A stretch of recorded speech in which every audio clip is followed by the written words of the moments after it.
Cancer ఎందుకు వస్తుంది అనే ప్రశ్నకు మాత్రం సమాధానం దొరకట్లేదు. రాకూడని క్యాన్సర్ ని మనం కొంతవరకు ప్రివెంట్ చేయొచ్చు. ఇలాంటి చాలా సంక్లిష్టమైన ప్రశ్నలకి సమాధానం ఇవాళ మనతో పాటు ఉన్నారు ప్రముఖ మెడికల్ ఆంకాలజిస్ట్ డాక్టర్ ఏ వేణుగోపాల్ గారు. క్యాన్సర్ అంటే మరణమేనా? 2 decades back ago it was right that point of time, but ఇప్పుడు ఉన్నటువంటి పరిస్థితిలో మనం మాట్లాడుకున్నట్టయితే డెఫినెట్గా హైపర్ టెన్షన్, డయాబెటీస్, అఫిలియేటెడ్ కొమాబిటీస్ ఉన్నాయి. ఇవన్నీ ఫ్యాక్టర్స్ మనం ఫస్ట్ ఫిజికల్ ఎగ్జామినేషన్లోనే చూసేసి లంగ్ క్యాన్సర్ స్మోకింగ్ వల్ల వస్తుందని తెలుసు. ఇప్పుడు హ్యూమన్ పాపిలోమా వైరస్ వల్ల సర్వైకల్ క్యాన్సర్ ఎక్కువగా వస్తుంది. But other than this non specific cancers కి కారణాలు ఏంటని ఎందుకు సార్ చెప్పలేకపోతున్నాం? ఈ రిస్క్ ఫ్యాక్టర్ ఉండడం ద్వారా కంపల్సరీ ఈ పర్టికులర్ పర్సన్ కి క్యాన్సర్ వస్తుంది అని కూడా చెప్పలేం. But definitely there are some high risk factors. For example age తో పాటు కూడా టొబాకో అండ్ ఆల్కహాల్ కంప్లీట్గా స్టాప్ చేయగలిగినట్టయితే 40 to 50% of the cancer viral infections like hepatitis B or hepatitis C ద్వారా chronic inflammation of the liver రావడం ద్వారా hepatocellular cancer, HPV, cervix cancer, oral cancers కూడా. Obesity ద్వారా కొన్ని హార్మోనల్ చేంజెస్ వస్తాయి, insulin resistance రావడం, హార్మోనల్ చేంజెస్. వీటి ద్వారా breast cancer, colorectal cancer, kidney cancer, pancreatic cancer, endometrial, of course lot of physical activity వల్ల కూడా. ఊరికే ఏదో టెస్ట్కి వెళ్ళాను, అనుకోకుండా లంప్ బయటపడింది, టెస్ట్ చేస్తే క్యాన్సర్ అన్నారు. So how do you identify? Chronic cough, menstrual bleeding ఎక్కువ కావడము, వామిటింగ్ లో రక్తం పడడము, టూల్స్ లో రక్తం పడడం, ఇలా. క్యాన్సర్ స్క్రీనింగ్ లో, టెస్టింగ్ లో వచ్చిన లేటెస్ట్ టెక్నాలజీ ఏంటి sir? Low dose CT scan test, colorectal cancer కి సంబంధించి కొలనోస్కోపీ టెస్టింగ్, అలాగే ప్రోస్టేట్ క్యాన్సర్ సంబంధించి simple blood test called serum PSA testing. These are not magical test, but oxidative stress ని combat చేయడానికి అధిక డోసెస్ లో వైటమిన్ సి డ్రిప్లు, యాంటీ ఆక్సిడెంట్ డ్రిప్స్ తీసుకుంటారు. సమ్వాట్ హెల్ప్ చేస్తాయా అవి? ఉన్నటువంటి ఎవిడెన్స్ అధ్యయనాల ప్రకారం చూసుకున్నట్టయితే ఇవన్నీ చేయడం ద్వారా క్యాన్సర్ రిస్క్ తగ్గుతుంది అని చెప్పారు. ఓరల్ క్యాన్సర్స్ కి హెచ్పివి, థ్రోట్ క్యాన్సర్ కూడా మనకి హెచ్పివి అవ్వచ్చు, లేదంటే స్మోకింగ్ అవ్వచ్చు. ఇలా చూసుకుంటే బ్రెయిన్ ట్యూమర్ లో what is the main fundamental reason అని చూస్తే most of the brain tumours లో ఇది రిస్క్ ఫ్యాక్టర్ అని మనం చెప్పలేకపోతున్నాము, బట్ ప్రిడామినెంట్లీ ఇది. అందరికీ నమస్కారం, welcome to Suman TV. Cancer ఈ పదం వినగానే అందరూ ఉలిక్కి పడే రోజులు ఇప్పుడు థ్యాంక్స్ టు మెడికల్ టెక్నాలజీ కొంత పోతున్నాయి. ఎందుకంటే క్యాన్సర్ కి చాలా అద్భుతమైన ట్రీట్మెంట్, మేనేజ్మెంట్ అండ్ కొంతవరకు చికిత్స వచ్చిందని కూడా చెప్పొచ్చు. ఇంతకీ క్యాన్సర్ ఎందుకు వస్తుంది అనే ప్రశ్నకు మాత్రం సమాధానం దొరకట్లేదు. బట్ క్యాన్సర్ని ఎలా మేనేజ్ చేయాలి, రాకూడని క్యాన్సర్ని మనం కొంతవరకు ప్రివెంట్ చేయొచ్చా, ఏ క్యాన్సర్స్ని ప్రివెంట్ చేయాలి, ఇలాంటి చాలా సంక్లిష్టమైన ప్రశ్నలకి సమాధానం ఇవాళ మనతో పాటు ఉన్నారు ప్రముఖ medical oncologist medical hospitals doctor ఏ వేణుగోపాల్ గారు. సుమారు 14 సంవత్సరాల ఆయన ప్రయాణంలో బహుశా 20,000 మంది క్యాన్సర్ పేషెంట్స్ చూసుంటారు. అది ఎంత క్లిష్టమైన వ్యాధం అందరికీ తెలుసు. అండ్ దీంతో పాటు చాలా మందికి మెడికల్ ఆంకాలజీ ట్రీట్మెంట్ ఇస్తూ ఆయన చాలా నయం చేసి చాలా మందికి భరోసా ఇస్తూ ప్రయాణాన్ని కొనసాగిస్తూ ఉన్నారు. Is here with us today Suman TV studios లో. డాక్టర్ వేణుగోపాల్ గారు నమస్కారం అండి. నమస్తే అండి. First direct straight question, cancer అంటే మరణమేనా? యా, సో ఇది పెద్ద అపోహ అని చెప్పొచ్చు అండి. ఎందుకంటే to begin with, so if you ask me the same question around let us take 2 decades back ago when we have very limited number of options of the treatment, maybe it was right that point of time. But ఇప్పుడు ఉన్నటువంటి పరిస్థితిలో మనం మాట్లాడుకున్నట్టయితే డెఫినెట్గా cancer అంటే అంతము, cancer అంటే మరణం అనేది అయితే డెఫినెట్గా కాదండి. ఎందుకంటే ఈరోజు మనం చూసుకున్నట్టయితే డే టు డే కూడా చూసుకున్నట్టయితే, so for example early stage క్యాన్సర్స్లో, ఫర్ ఎగ్జాంపుల్ లింఫోమాస్ కావచ్చు, ఎర్లీ స్టేజ్ బ్రెస్ట్ క్యాన్సర్ కావచ్చు, for that matter early stage lung cancer, colorectal cancers, ఇలా చాలా రకాలైనటువంటి క్యాన్సర్స్లో కూడా ఎర్లీ స్టేజ్లో మనము పేషెంట్ని చూసినట్టయితే almost 80 to 90% of the cancers మనం క్యూర్ చేస్తున్నాం. Right. So 80 to 90% cure rates, it is not a small thing at all. Yes, ఈ అపోహ ఆర్ ఫాల్స్ న్యూస్ స్ప్రెడ్ కావడానికి కారణం ఏంటంటే, ఇంతకుముందు టైమ్స్లో చూసుకున్నట్టయితే చాలా cancers by the time they walk in to OPD it was like almost stage 4. So for example if you take a lung cancer or brain tumours, అలా stage 4 or advance stage tumours మనం చూసుకున్నట్టయితే అప్పుడు ఎందుకు అంటే screening test తక్కువ, ఒకటి treatment options కూడా తక్కువ ఉండేవి. So Right. అలాంటి సందర్భాలలో ఈ యొక్క you know what you call false propaganda అనేది క్యాన్సర్ గురించి స్ప్రెడ్ అయింది. వాస్తవం సార్. బట్ ఇప్పుడు చూసుకున్నట్టయితే డెఫినెట్‌గా ఈ ఆన్సర్‌కి స్ట్రెయిట్ అవే ఈ క్వెషన్‌కి straight away answer is no అని చెప్పవచ్చు. Right sir. మీ ప్రయాణం ఎలా కొనసాగింది డాక్టర్ వేణుగోపాల్ గారు? క్యాన్సర్‌తో ఇది Yeah. చాలా డిప్రెసింగ్ డిసీజ్. కరెక్ట్ అండి. సో ఆంకాలజిస్ట్‌గా మీరు చాలా ఎక్స్‌ట్రీమ్ కేసెస్ కూడా చూసుంటారు. And why did you opt for this? Correct అండి. సో యూజువల్‌గా మనము ఎండీ జనరల్ మెడిసిన్ కోర్స్ చేశాక ఒక నేషనల్ వైడ్ ఎగ్జామ్ ఉంటుంది. సో దాంట్లో as a part of national wide exam I have written the exam and I have secured the national 4th rank. So out of which after securing 4th rank national wide then I have opted for DM medical oncology course in Kidwai memorial institute of oncology Bengaluru అంటాము. It's a tertiary cancer care hospital. So it's one of the biggest centres for cancer treatments across India. So దాంట్లో నేను I have opted for DM medical oncology super speciality course medical oncology. So దాంట్లో 3 years చేశామండి.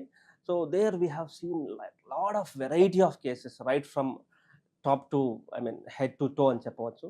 So brain tumours నుంచి మొదలు పెడితే melanomas వరకు అన్ని రకాల cancers almost every type of tumour we have seen, we have treated and we know for example if you see a case when once a patient walks to our OPD, by the time they comes to our OPD with their file or diagnostic whatever, so we can predict the journey of the patient down the timeline. మనకి patient ఓపీడీకి రాగానే so down the time line ఈ patient particular patient యొక్క journey ఎలా ఉంటుందో మనము first visit లోనే assess చేయగలం. Assess that చేయగలుగుతారు. Is very important. అంటే స్టేజ్ ని బట్టి కాదు కదా సార్ వాళ్ళ అంటే ఎలా ఉంటుందంటే అండి మన దగ్గరికి పేషెంట్ వచ్చినప్పుడు చాలా ఫ్యాక్టర్స్ చూస్తుంటాం. Like for example patient age, patient general condition, patient stage of the disease, and of course other comorbidities like hypertension, diabetes, ఇంకా ఏదైనా అఫిలియేటెడ్ comorbidities ఉన్నాయా, ఇవన్నీ ఫ్యాక్టర్స్ మనం ఫస్ట్ ఫిజికల్ ఎగ్జామినేషన్లోనే చూసేసి పేషెంట్ స్టేజ్ ఆఫ్ ద ట్యూమర్ని బట్టి, type of the ట్యూమర్ని బట్టి, general condition బట్టి మనం ఒక రఫ్ ఎస్టిమేట్కి రాగలుగుతాం. దాన్ని బట్టి మీ తద్వారా treatment ట్రీట్మెంట్ ఆప్షన్స్ ఎక్స్ప్లెయిన్ చేయడం options. జరుగుతుంది. అందరికీ ఇప్పటికి కామన్ నాలెడ్జ్ ఇప్పటికి అర్థమైంది సార్ ప్రేక్షకులందరికీ కూడా. ఒకటి మెడికల్ ఆంకాలజీ, సర్జికల్ ఆంకాలజీ, ఇలా రకరకాల మెథడాలజీస్ ఉంటాయని చెప్పేసి. కీమోథెరపీ ఉంటుంది Correct. And you have surgical, అంటే ఏదైనా ట్యూమర్ తీసేయాలంటే సర్జరీ ఇంటర్వెన్షన్ ఉంటుంది. వీటన్నిటితో అంటే సార్ ఇప్పుడు క్యాన్సర్ కేసెస్ ఇంతగా పెరగడానికి నాన్ స్పెసిఫిక్ క్యాన్సర్స్ గురించి అడుగుతున్నాను. అంటే ఉదాహరణకి మీకు లంగ్ క్యాన్సర్ స్మోకింగ్ వల్ల వస్తుందని తెలుసు. ఇప్పుడు హ్యూమన్ పాపిలోమా వైరస్ వల్ల సర్వైకల్ క్యాన్సర్ ఎక్కువగా వస్తుంది, ఓరల్ క్యాన్సర్స్ కూడా కొన్ని వస్తున్నాయని వింటున్నాం. But other than this non specific cancers కి కారణాలు ఏంటని ఎందుకు సార్ చెప్పలేకపోతున్నాం? కరెక్ట్ అండి. This is definitely a valid question I can tell. ఏంటంటే మనకి క్యాన్సర్కి సంబంధించి రిస్క్ ఫ్యాక్టర్స్ ఉంటాయి. సో అక్కడ కూడా మనం ఇంపార్టెంట్గా గుర్తుపెట్టుకోవాల్సిన విషయం ఏంటంటే ఈ రిస్క్ ఫ్యాక్టర్ ఉండడం ద్వారా కంపల్సరీ ఈ పర్టికులర్ పర్సన్కి క్యాన్సర్ వస్తుంది అని కూడా చెప్పలేము. So but definitely there are some high risk factors. For example మనం మాట్లాడుకుంటే ఒకటి ఏజ్. సో ఏజ్తో పాటు కూడా క్యాన్సర్ వచ్చేటువంటి రిస్క్ గణనీయంగా పెరుగుతుంది. ఎందుకు అంటే ఏజింగ్ అయినా కొద్దీ there are chances of getting high random genetic mutations రావడానికి అవకాశం ఎక్కువ. కాబట్టి as such age it self is a risk factor for getting cancer. One thing అండి. సెకండ్ థింగ్ వచ్చేసేసి habits like tobacco consumption, alcohol consumption. For example మనం tobacco, alcohol రెండు కలిపి తీసుకున్నట్టయితే ఈ రెండింటి ద్వారానే రఫ్లీ ఈ రెండు హై రిస్క్ ఫ్యాక్టర్స్ హ్యాబిట్స్ ఉండడం వల్లనే రఫ్లీ close to about 40 to 50% cancers వస్తున్నాయని మనకి రీసెర్చ్ చెప్తుంది. బాబోయ్, అది ఎవరు సీరియస్గా తీసుకోరు. రెండింటిని బ్యాన్ కూడా చేయరు సార్. కరెక్ట్ అండి. సో మనము ఇప్పుడు tobacco in any form for that matter, not just cigarettes, beedis, gutkas, all any form tobacco consumption అనేది మనకి high risk of cancer association అని చెప్పగలం. For example if you talk about head and neck cancers, oral cavity cancers, throat cancers, అలాగే ఇంకా చాలా many more cancers with tobacco consumption. Similar way consumption of alcohol also. So alcohol consumption ద్వారా కూడా మనం చూసుకున్నట్టయితే మన again head and neck cancers, throat cancers, liver cancer, oesophagus cancers ఇలా. So tobacco and alcohol మనము కంప్లీట్గా స్టాప్ చేయగలిగినట్టయితే 40 to 50% of the cancers మనము నివారించవచ్చు. అబ్బా, అది చాలా పెద్ద సంఖ్య. చాలా పెద్ద అండ్ ఎంత which we tend to ignore or neglect. అంతే కదా సార్. ఓకేనండి. సో అలాగే నెక్స్ట్ చూసుకున్నట్టయితే ఇంతకుముందు మీరు చెప్పినట్టుగా కొన్ని infections, viral infections like hepatitis B or hepatitis C ద్వారా chronic inflammation of the liver రావడం ద్వారా తద్వారా హెపటోసెల్యులర్ క్యాన్సర్, అలాగే HPV cervix cancer, oral cancers కూడా. అలాగే మోర్ ఇంపార్టెంట్లీ ఇప్పుడు మనము ఉన్నటువంటి మెట్రో మెట్రోపాలిటన్ సిటీస్లో చూసుకున్నట్టయితే obesity and lack of physical activity అది కూడా ఒక ఈ రెండు కూడా very very important risk factors for getting cancer. So ఎలా అంటే ఒబేసిటీ ద్వారా మనకి కొన్ని హార్మోనల్ చేంజెస్ వస్తాయి, ఇన్సులిన్ రెసిస్టెన్స్ రావడము, అవును. హార్మోనల్ చేంజెస్, వీటి ద్వారా మనకు క్యాన్సర్ వచ్చేటువంటి రిస్క్ చాలా పెరుగుతుంది. అంటే బాడీలో క్రానిక్ ఇన్ఫ్లమేషన్ ఉండడం వల్ల Yes. ఆ ఆంకోజీన్స్ రియాక్ట్ అవుతాయా sir? That's what correct happens. అండి, కరెక్ట్ అండి. So at the molecular levels మనం చూసుకున్నట్టయితే obesity leads to a state of chronic inflammation and insulin resistance. So అవును. తద్వారా హార్మోనల్ చేంజెస్, సో తద్వారా మనకి cancer, different types of cancer. For example if you're talking about risk factor, obesity ఉన్న వాళ్ళకి ఏ క్యాన్సర్స్ రావడానికి అవకాశం ఉందనుకుంటే breast cancer, colorectal cancer, kidney cancer, pancreatic cancer, endometrial of course ఇలా. సో ఒబేసిటీ వల్ల కూడా or lack of physical activity వల్ల కూడా క్యాన్సర్ వచ్చే అవకాశం ఉంటుంది. Right sir. అన్ని క్యాన్సర్కి లక్షణాలు ఒకేలా ఉంటాయా? ఇప్పుడు క్యాన్సర్ చాలా మంది మేము వింటూ ఉంటాం, ఊరికే ఏదో టెస్ట్కి వెళ్ళాను, అనుకోకుండా లంప్ బయటపడింది, టెస్ట్ చేస్తే క్యాన్సర్ అన్నారు. అంటే వాళ్ళు అంతకు ముందు వాళ్ళకి ఏ విధమైన సిమ్టమ్స్ పెద్దగా కనిపించలేదు, ఏదో కొంచెం వెనక్కి తిరిగి చూస్తే yeah I use to get very tired, కొంచెం ఫెటీగ్ ఉండేది, ల్యాక్ ఆఫ్ స్టామినా, అలా జనరల్గా చెప్తారు. So how do you identify? Correct అండి. సో బేసికల్గా ప్రాబ్లం ఏంటంటే అండి, ఈ non specific nature of the symptoms is also a big problem, as you rightly noted. అంటే ఎలా ఉంటుందంటే ఈ లక్షణాలు ఉండడం కంపల్సరీ క్యాన్సర్ ఉంది అని కాదు, బట్ ఏదైనా లక్షణాలు, అసాధారణమైన లక్షణాలు 2 నుంచి 3 వారాలకు మించి ఉన్నట్టయితే డెఫినెట్గా మనము డాక్టర్ గారిని సంప్రదించాలనేది ఇంపార్టెంట్ పాయింట్. ఎలా అంటే, సో మీరు అన్నట్టుగా అలసట, chronic fatigue which last for around 2 to 3 weeks or more, or నోట్లో మానటువంటి పుండు అగైన్ 2 to 3 వీక్స్ అయినా మానకుండా ఉండడము. అలాగే చాలా non specific symptoms like for example chronic cough, so small simple antibiotics తీసుకోవడం వల్ల తగ్గడం లేదు, we thought it to be cold or cough, general cough అలా, బట్ 2 to 3 వీక్స్ అయినటువంటి తగ్గనటువంటి కాఫ్. ఇలాగే చాలా ఇప్పుడు like for example bleeding manifestations anywhere, like menstrual bleeding ఎక్కువ కావడము, లైక్ Right. లేదు అంటే కాఫ్లో, దగ్గులో రక్తం పడడము, వామిటింగ్లో రక్తం పడడము, స్టూల్స్లో రక్తం పడడం, ఇలా ఎనీ అబ్నార్మల్ బ్లీడింగ్ బట్ ఇవన్నీ కూడా మనకి నోటిసబుల్ సిమ్టమ్స్, నోటీస్. ఇవి లేకుండా అయితే ఉండదంటారు. కరెక్ట్. సో అంటే మెయిన్ ఇంపార్టెంట్ పాయింట్ ఏంటంటే, ఈ మానని క్రానిక్ ఫర్ 2 to 3 వీక్స్ ఈ సిమ్టమ్స్ ఉండడం అనేది ఒక warning warning signal. Sign. So warning signals వచ్చినప్పుడు, వార్నింగ్ సైన్ వచ్చినప్పుడు as a person at an individual level చేయాల్సిన ఇంపార్టెంట్ థింగ్ ఏంటంటే డాక్టర్ని కన్సల్ట్ కావడం. ఎందుకు అంటే తద్వారా we can do the relevant test. అవును. అప్పుడు మనకి అవసరమైన imaging, scans, testings, colonoscopy, endoscopy ఇవన్నీ చేయడం ద్వారా మనకి ఒక క్లూ దొరికే అవకాశం ఉంటుంది. రైట్, ఈ సిమ్టమ్స్ కి సంబంధించి. ఎస్. రైట్ డాక్టర్ గారు, మనకు మామూలుగా ఈ క్యాన్సర్ స్క్రీనింగ్ లో, టెస్టింగ్ లో వచ్చిన లేటెస్ట్ టెక్నాలజీ ఏంటి సార్? ఇప్పుడు మనకి ఒక్క క్షణంలో మొత్తం బాడీ అంతా స్కాన్ చేసేసి ఎలాంటి what has come now which is correct అండి. అంటే ఒక విధంగా మనం మాట్లాడుకున్నట్టయితే అలా టెస్ట్లు ఏం లేదండి, మ్యాజిక్ టెస్ట్లు ఏం లేవు. Yes, but importantly we have gold standard screening test. ఓకేనండి. సో అంటే దీనిలో భాగంగా మనకి చూసుకున్నట్టయితే for example if you're talking about cervix క్యాన్సర్లో మనకి we have a validated gold standard screening test called as pap smear testing and అవును. HPV testing. So ఇలానే ఇంకా బ్రెస్ట్ క్యాన్సర్ సంబంధించి మ్యామోగ్రామ్ టెస్టింగ్ అంటాం. అలాగే హై రిస్క్ ఉన్న వారికి, ఎల్డర్లీ హై రిస్క్ స్మోకర్స్కి we have for lung cancer also a test called as low dose CT scan test. అలాగే కొలోరెక్టల్ క్యాన్సర్కి సంబంధించి కొలనోస్కోపీ టెస్టింగ్, అలాగే ప్రోస్టేట్ క్యాన్సర్ సంబంధించి simple blood test called as serum PSA testing. So ఇలా these are not magical test but very important, very validated, very gold standard screening test. అంటే important ఏంటంటే మనకి ఏ లక్షణము లేనప్పుడు క్యాన్సర్ను పసిగట్టగలిగేటువంటి కెపాసిటీ ఈ సింపుల్ టెస్ట్లో ఉంది. అండ్ అవి రొటీన్ గా ఒక ఏజ్ గ్రూప్ లో, ఒక లైఫ్ Yes. స్టైల్లో ఉన్నవాడు తప్పకుండా చేయించుకోవాలంటారు. Correct. డాక్టర్లు చెప్తున్నారు Correct. కదా సార్ So, ఇప్పుడు బాగా. ఏజ్ అప్రాప్రియేట్గా చూసుకొని డాక్టర్ల పర్యవేక్షణలో ఈ స్క్రీనింగ్ టెస్ట్ చేసుకోవడం ద్వారా మనము క్యాన్సర్ను వెరీ ఎర్లీ స్టేజ్లో కనిపెట్టవచ్చు. సో ది ఇంపార్టెన్స్ ఏంటంటే మనము క్యాన్సర్ను, any cancer if you are able to catch it in early stage you can cure it. Right. That's very important. Right, so sir. Same cancer for example if you speak about breast cancer అనుకోండి, lung cancer అనుకోండి, stage 1, stage 2లో వచ్చిన వాళ్ళకి మనము cure rates very high ఉంటుంది. But again stage 4లో మనము diagnose చేసినట్టయితే cure rates are very less. Very less. So yeah, that is the importance of screening. మీ జర్నీలో డాక్టర్ వేణుగోపాల్ గారు, మీరు చాలా అంటే క్రిటికల్ కేస్ అని భావించిన కేస్ ఏది సార్? మీరు ట్రీట్ చేసిన case which gave you lot of fulfilment also. Correct అండి. So, down the timeline మనం చూసుకున్నట్టయితే చాలా కేసెస్, చాలా పేషెంట్స్ ఉన్నారండి. For example if you just ask me now, I'm just remembering one patient, very young patient, 22 years. Okay. ఆహా! Yeah! 22 ఇయర్స్‌కి Yes, cancer. sir. Yes. So he came with a big lump in the neck. ఓకేనండి. Neck swelling ద్వారా మన దగ్గరికి వచ్చాడు. But by the time I saw it self is very big, huge neck swelling. ఓకేనండి. So multiple doctors దగ్గరికి వెళ్ళారు. కొంతమంది TB లాగా ట్రీట్ చేశారు. కొంతమంది ఇన్ఫెక్షన్ లాగా ట్రీట్ చేశారు. సో ఆల్మోస్ట్ మనకి 3 to 6 months, almost 6 months, he was roaming around multiple doctors. But he came to me, he was an engineering student. Okay. So he was in second year or third year or so.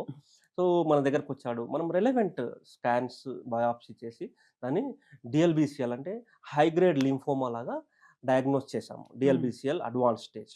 But అవసరమైనటువంటి PET CT scannings, blood test అన్నీ చేసి diagnosis ఇది TB కాదు, infection కాదు, lymphoma డిఎల్బిసిఎల్ type అని మనం identify చేశాము, diagnose చేశాము.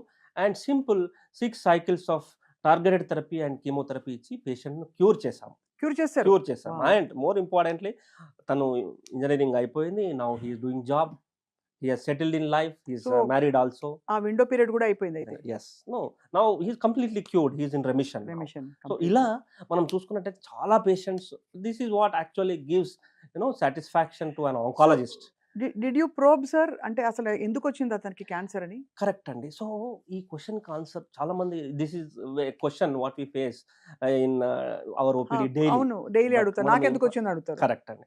సో నాకెందుకు వచ్చింది అనే క్వశ్చన్‌కి ఆన్సర్ చాలా మంది పేషెంట్స్‌లో మనకు ఉండకపోవచ్చు. ఒకటి, whatever is the aetiology or risk factor, the treatment almost remains the same. అంతే కదా. అది కూడా ఇంపార్టెంట్. అంటే ఎందుకు అంటే ఇప్పుడు కొన్ని క్యాన్సర్స్ ఉంటాయండి. Liver cancer. So we can tell that okay, alcohol consumption has cause this particular cancer to that particular patient. అలాగే smoking, it is link to the cancer of the lung cancer.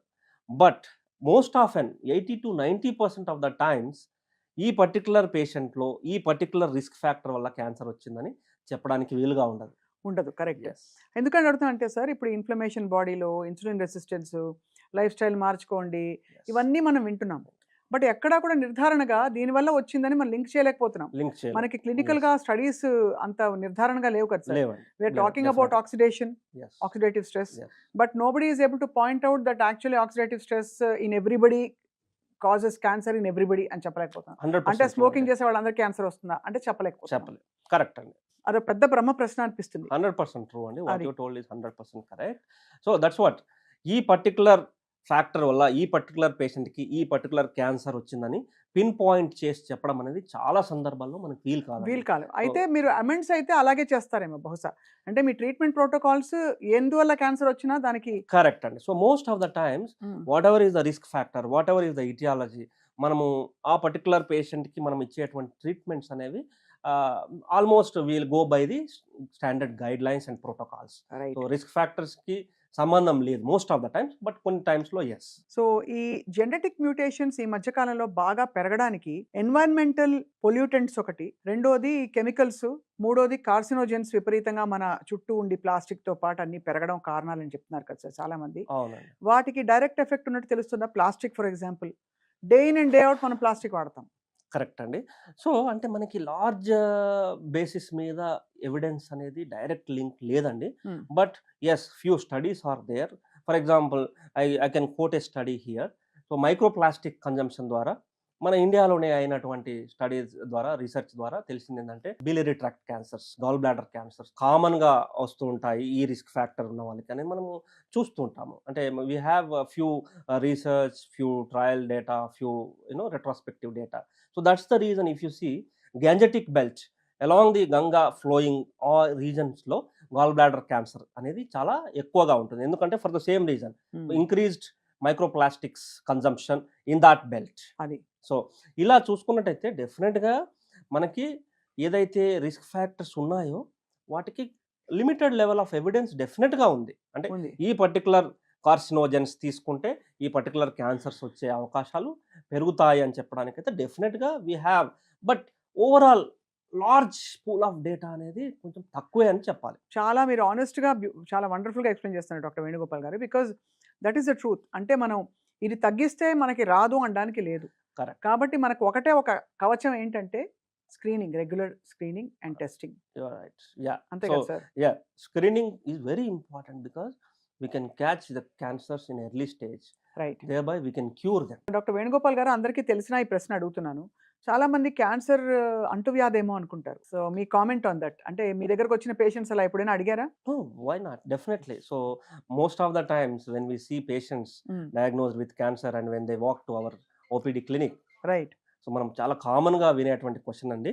But ఈ సందర్భంగా మనము చెప్పాల్సుకున్న విషయం ఏంటంటే cancer అనేది అంటువ్యాధి కానే కాదు. సో క్యాన్సర్ అనేది ఒకరి నుంచి ఇంకొకరికి డైరెక్ట్గా స్ప్రెడ్ అయ్యే వ్యాధి కానే కాదు, అన్లైక్ ఇన్ఫెక్షన్స్. రైట్.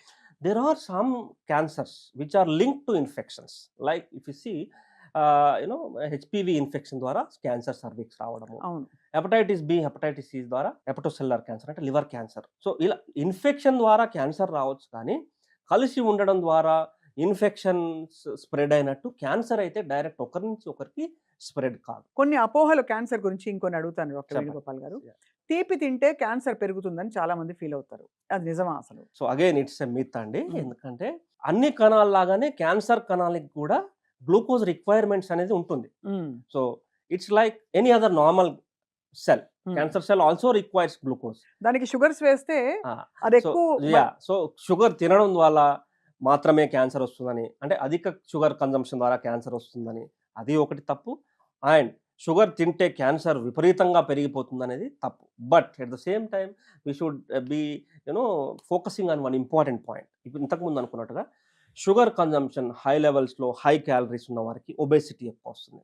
ఒబేసిటీ ఉన్న వాళ్ళకి అగైన్ ఇన్ టర్న్ క్యాన్సర్ వచ్చే రిస్క్ ఎక్కువ ఉంటుంది. బట్ షుగర్ తినకపోవడము, ఇంకొక దీనికి సైడ్గా ఉండే అపోహ ఏంటంటే కంప్లీట్గా క్యాలరీస్ బంద్ చేయడము, కంప్లీట్గా ఫుడ్ బంద్ చేయడం ద్వారా మనము ఆర్ ఫాస్టింగ్ ద్వారా కూడా క్యాన్సర్ రాకుండా మనని మనం కాపాడుకోవచ్చు అనేది కూడా మిత్తే. So so we should be focusing on these two important aspects. So బహుశా అంటే would it be right to say then that కొంత బాడీ ఇంబ్యాలెన్స్లో ఉన్నది అది రెక్టిఫై చేయడానికి ఫాస్టింగ్ అది ఇండైరెక్ట్గా హెల్ప్ అవుతుంది. కాబట్టి ఇంటర్మీడియట్ ఫాస్టింగ్ ఈ మధ్య చాలా మంది చేస్తున్నారు. They are finding it beneficial. వాళ్ళ HbA1c తగ్గడానికి, ఓవరాల్ మెటాబలిక్ డిజార్డర్ ఏమైనా ఉంటే రెగ్యులేట్ చేయడానికి. కరెక్ట్ అండి. So I don't deny the benefits of intermediate fasting, but ఆ ఒక్క బేసిస్ మీదనే మనం క్యాన్సర్ని కంట్రోల్ చేయగలము అనేది మాత్రము డెఫినెట్గా it is a myth. Right. So I understand the importance of intermittent fasting. Thereby you can actually control your calorie intake and you can optimize your diet. So దాని ద్వారా వచ్చే మెటబాలిక్ బెనిఫిట్స్ డెఫినెట్గా ఉంటాయి. ఇక్కడ ఇంకోటి అడుగుతాను సార్, ఎందుకంటే ఇది చాలా ఇంట్రెస్టింగ్ డిస్కషన్. చాలా మందికి ఉండే క్వశ్చన్స్ ఇవి. సన్నగా ఉండే వాళ్ళకి క్యాన్సర్ రాదు, కరెక్టా? అది రాంగ్ అండి. రాంగ్. So definitely wrong. సన్నగా ఉండేటువంటి క్యాన్సర్ పేషెంట్స్లో కూడా మనం చాలా పర్సన్స్లో కూడా మనం చాలా రకాల క్యాన్సర్ చూస్తుంటాము. So definitely it's a myth. Definitely cancer surgery చేస్తే అసలు వ్యాధి పూర్తిగా వ్యాపించేస్తుంది, అమ్మో అసలు ఆ పుండును ఓపెన్ చేయొద్దు, రాచపుండుని అని చాలా మంది భయపడతారు సార్. కరెక్ట్ అండి. సో అగైన్ మనం ఇక్కడ మాట్లాడుకున్నట్టయితే ఒకటి ఫస్ట్ బయాప్సీ నుంచి స్టార్ట్ పెడదాం. బయాప్సీ చేస్తే కూడా క్యాన్సర్ స్ప్రెడ్ అయిపోతుంది, విపరీతంగా rapid spread of the disease ఉంటుంది, క్యాన్సర్ ఎక్కడ పడితే అక్కడ స్ప్రెడ్ అవుతుంది అనేది కూడా ఒక పెద్ద అపోహ అని చెప్పవచ్చు. ఎందుకంటే బయాప్సీ అనేది very important test. So without which we can't even diagnose. అవును. సో కంపల్సరీ బయాప్సీ అంటే అవసరమైనప్పుడు బయాప్సీ చేయాలి, తద్వారానే మనం డయాగ్నోస్ చేయగలం ఒకటి. రెండవది క్యాన్సర్ ట్యూమర్ డిటెక్ట్ కాగానే మనము ఆపరేషన్ ఆర్ సర్జరీ చేయడం ద్వారా కూడా మొత్తం ట్యూమర్ అంతా బాడీలో స్ప్రెడ్ అవుతుందని కూడా అనుకుంటాం. అది కూడా అపోహేనండి. ఎందుకంటే సో యూజువల్గా there are some surgical oncology principles. So tumour remove చేసేటప్పుడు వారు ట్యూమర్ గుండా ట్యూమర్ త్రో వెళ్ళి సర్జరీ చేయరు. ఎనఫ్ నెగటివ్ మార్జిన్స్ తీసుకొని సర్జరీ చేసి ట్యూమర్ను కంప్లీట్గా రిమూవ్ చేయడం జరుగుతుంది. అవును. సో అప్పుడు క్వశ్చనే లేదు సర్జరీ ద్వారా ట్యూమర్ సెల్స్ వేరే దగ్గరికి స్ప్రెడ్ అవుతాయని. సో ఇవన్నీ కూడా అపోహలు మాత్రమే. అపోహలే. And if you ask me honestly, I'm a medical oncologist, but even today కొన్ని ఎర్లీ స్టేజ్ ట్యూమర్స్ డెఫినెట్గా సర్జరీ చేస్తేనే మనము క్యూర్ చేయగలం. సర్జరీ చేయకుండా మనం క్యూర్ చేసేటువంటి పరిస్థితి చాలా సాలిడ్ ట్యూమర్స్లో లేదు ఇప్పటికి కూడా. ఇప్పటికి కూడా లేదు కదా ఎస్. సార్? సో అవును. ఇది కూడా పెద్ద అపోహ అని చెప్పవచ్చు. సార్ అలాగే కీమోథెరపీ చాలా బాధాకరం అని మనం వింటూ ఉంటాం. ఆ మెడిసిన్ బాడీలోకి వెళ్తుంటే నరకం కనిపిస్తుందని. Is it true? Again very big myth అండి. ఎందుకంటే సో మనకి చాలా అపోహలు ఉన్నాయి కీమోథెరపీతో కూడినటువంటి అపోహలు. ఒకటి, కీమోథెరపీ వల్ల వచ్చేటువంటి బెనిఫిట్స్ కంటే నష్టాలే ఎక్కువని. Like in terms of pain, vomitings, loose motions, fever, infections అని. బట్ ఇప్పుడు మనకున్నటువంటి సపోర్టివ్ కేర్ మెడిసిన్స్ ద్వారా మనము ఇప్పుడు అనుకున్నటువంటి సైడ్ ఎఫెక్ట్స్ను మనం సక్సెస్ఫుల్గా మనము వాటిని ఓవర్కమ్ చేయగలుగుతున్నాం. Like with good supportive treatments pain కానీ, వామిటింగ్స్ కానీ, లూజ్ మోషన్స్ కానీ, ఇన్ఫెక్షన్స్ కానీ, ఇవన్నిటిని మనం ఆల్మోస్ట్ 80-90% ఆఫ్ ద పేషెంట్స్లో మనం కంట్రోల్ చేయగలుగుతున్నాం. So right. మినిమల్గా ఈ సైడ్ ఎఫెక్ట్స్ రావచ్చు. But what we should importantly remember is risk versus benefit చూసుకుంటే బెనిఫిట్ అనేది చాలా ఎక్కువ compare to the risk or side effects. అంతే కదా సార్? యా. అండ్ ఆడవారిలో మనము ముఖ్యంగా మహిళల్లో చూసుకున్నట్టయితే డాక్టర్ గారు మాకు కీమోథెరపీ తీసుకోవడం ద్వారా జుట్టు హెయిర్ లాస్, ఊడిపోతుంది. అదే. కొన్ని కీమోథెరపీ మెడిసిన్స్ ద్వారా హెయిర్ లాస్ ఉంటుంది. బట్ ఇప్పుడు మనం ఉపయోగించేటువంటి novel treatments like targeted therapy, ఇమ్యునోథెరపీలో ఈ సమస్య కూడా మనము అధిగమించాము. Right. We could overcome this problem also. Correct. Correct and sir. Chemotherapy మెడిసిన్స్లో కూడా కొన్ని మెడిసిన్స్ వల్లే ఈ హెయిర్ లాస్ అనే ప్రాబ్లం ఉంటుంది. చాలా మెడిసిన్స్ వల్ల మినిమల్ ఆర్ లేకపోవడం కూడా చూస్తుంటాం. అయితే మోర్ ఇంపార్టెంట్లీ ఈ హెయిర్ లాస్ అనేది మరి ముఖ్యంగా మహిళల్లో మనం మాట్లాడుకున్నట్టయితే ఇది I tell them that this is a very minor problem compared to the the bigger. Benefit or larger picture what we get. అంతే కదా సార్? అంటే వాళ్ళని కన్విన్స్ చేసి కౌన్సిల్ చేయడమే మీకు చాలా పెద్ద task. Yes. Yeah. So doctor Venugopal గారు, అందరికీ జెనెటిక్ ఫ్యాక్టర్స్ గురించి తెలుసు. కానీ జెనెటిక్‌గా మా ఇంట్లో ఎవ్వరికీ లేదు క్యాన్సర్, నాకు రాదు అనుకుంటారు. అలా రాకుండా ఉంటుందండి ఇప్పుడున్న రోజుల్లో? Is it possible to say that? Correct అండి.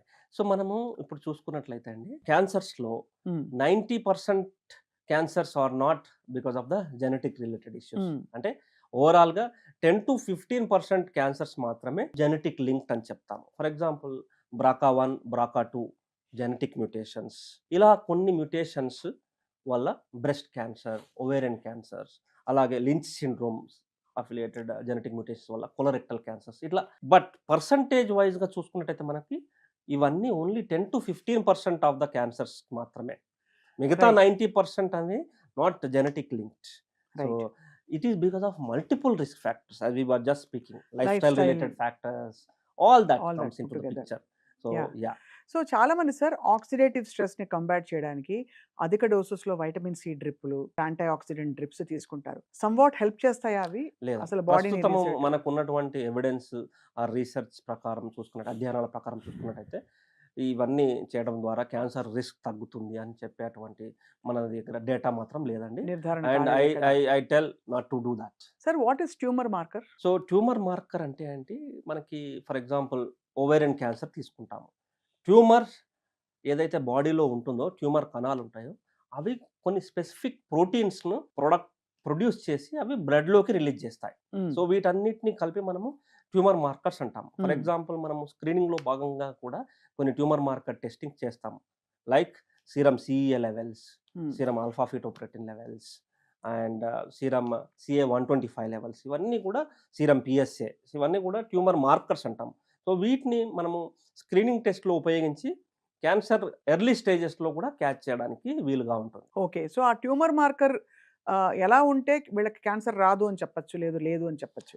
సో ఈ మార్కర్స్ అన్నీ కూడా within biological reference range. Reference రేంజ్‌లో ఉంటే నార్మల్ అని చెప్తాము. Hmm. When for example serum PSA ఉంది. Hmm. If it is more than 10, డెఫినెట్‌గా elderly male with serum PSA more than 10 అనుకోండి, డెఫినెట్‌గా we have a strong suspicion of cancer. అప్పుడు next level screening చేస్తారు. నెక్స్ట్ లెవెల్ అవసరమైనటువంటి imaging test, trust guided biopsy ఇవన్నీ చేసి మనము క్యాన్సర్ ఉందా లేదా ఎలా ఏ దశలో ఉందని తెలుసుకోగలుగుతాం. సో ఈ ప్రతి గడ్డ కూడా మాలిగ్నెంట్‌గా ఉంటుందా?